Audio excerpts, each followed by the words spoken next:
কতটা বোকা ছিলাম আমি। অন্যের শখের মানুষকে নিজের ভেবে বসেছিলাম।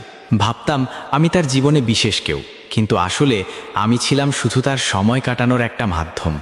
যখন তার একা লাগতো তখনই সে আমার কাছে আসতো, আর আমি সব ভুলে তাকে আপন করে নিতাম। তার দেরিতে রিপ্লাই দেওয়া, হঠাৎ করে হারিয়ে যাওয়া, মিথ্যে অজুহাত সবই দেখেছি, সবই বুঝেছি। তবুও নিজেকে বুঝাইতাম না সে আমাকে ভালোবাসে।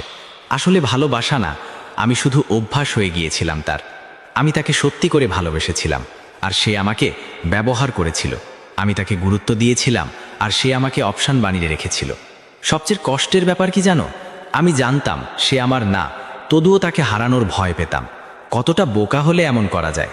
এখন বুঝি ভালোবাসা ভুল না, ভুল মানুষকে ভালোবাসাটাই ভুল। সবাই তোমার অনুভূতির মূল্য বুঝবে না, কেউ কেউ শুধু নিজের সময় কাটানোর জন্যই আসে।